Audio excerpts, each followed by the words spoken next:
welcome to English Stories. Thank you for stopping by. Don't forget to share our stories with your friends. The second part of The Sleeping Beauty. The morning after the handsome prince had married the Sleeping Beauty, he left her and returned home to the city where his father, the king, was anxiously waiting for him.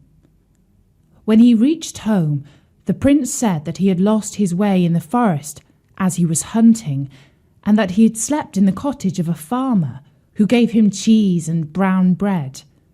He did not say a word about the Sleeping Beauty, let alone how he had married her.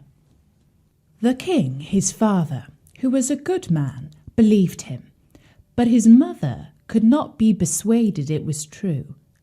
And seeing that he went almost every day a-hunting, and that he always had some excuse ready for so doing, though he had slept out 3 or 4 nights together, she began to suspect that he was married, for he lived with the princess for over 2 whole years, and they had 2 children, the eldest of which, who was a daughter, was named Morning, and the youngest, who was a son, they called Day.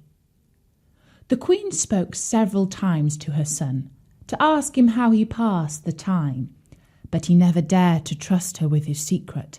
He feared her, though he loved her, for she was of the race of the ogres, and the king would never have married her had it not been for her money.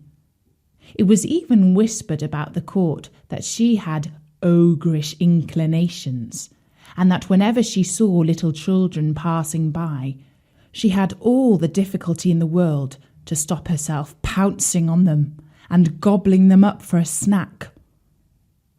And so the prince would never tell her one word about his beautiful wife and 2 little children. His father died about 2 years later, and although the prince was very sad, he became lord and master both of the people and of himself.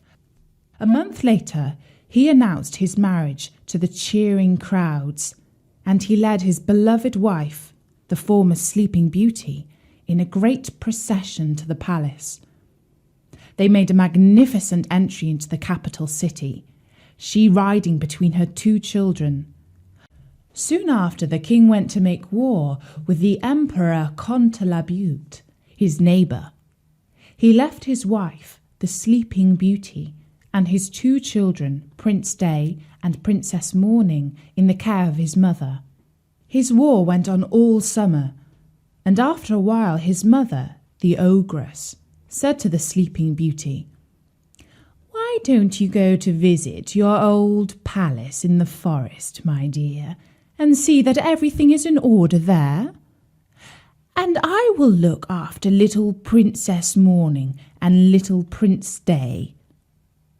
And so the Sleeping Beauty went to visit her old palace in the forest to see that everything was in order there, and she left little Princess Morning and little Prince Day in the care of the king's mother, for she did not know that she was an ogress who craved to eat little children for dinner.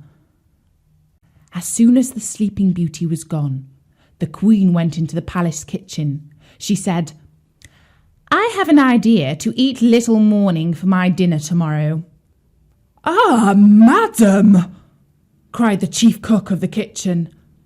"I will have it so," replied the queen, and this she spoke in the tone of an ogress who had a strong desire to eat fresh meat. "And I will eat her with a cranberry sauce." The poor man, knowing very well that he must not play tricks with ogresses, took his great knife and went up into little Morning's chamber. She was then 4 years old, and came up to him jumping and laughing to take him about the neck, and asked him for some sugar candy, upon which he began to weep. The great knife fell out of his hand, and he went back into the yard and killed a little lamb, and dressed it with such a good sauce that his mistress assured him that she had never eaten anything so good in her life. But in truth, he had saved little Morning and carried her to his wife to hide her in a hut he had at the bottom of the courtyard. About 8 days afterward, the wicked queen said to the chief cook of the kitchen, "I will eat little Day for my supper." He answered not a word, being resolved to cheat her as he had done before. He went out to find little Day and saw him with a little sword in his hand, with which he was fencing with a great monkey, the child being then only of 3 years of age. He took him up in his arms and carried him to his wife, that she might hide him in her bedroom along with his sister. And in the place of little Day, he cooked up a young goat, very tender, which the ogress found to be wonderfully good. And so far all was well. But one evening this wicked queen said to her chief cook of the kitchen, "I will eat the Sleeping Beauty, and you will cook her with the same sauce I had with her children." It was now that the poor clerk of the kitchen despaired of being able to deceive her. The young queen was turned of 20, not reckoning the 100 years she had been asleep. And how to find a beast of the size and shape and firmness puzzled him. He decided that to save his own life, he must kill the Sleeping Beauty. And so he went to her palace in the forest, meaning to do just that. He put himself into as foul a mood as he could possibly manage, and came into the Sleeping Beauty's room in the palace with his dagger in his hand. When he saw her beautiful face, he could not bring himself to kill her, but told her, with a great deal of respect, the orders he had received from the Queen Mother. "Do it, do it," said she, stretching out her neck. "Execute your orders, and then I shall go and see my children, my poor children, whom I so much and so tenderly loved." For after hearing of the Queen's orders, she thought that they must be dead. "No, no, madam," cried the poor chief cook of the kitchen, all in tears. "You shall not die, and yet you shall see your children again. But then you must go home with me to my hut, where I have hidden them, and I shall deceive the Queen once more by giving her in your place a young deer for her dinner." And so he led her to his hut, where, leaving her to embrace her children and to cry along with them, he went and dressed a young deer which the Queen had for her supper, and devoured it with the same appetite as if it had been the Sleeping Beauty.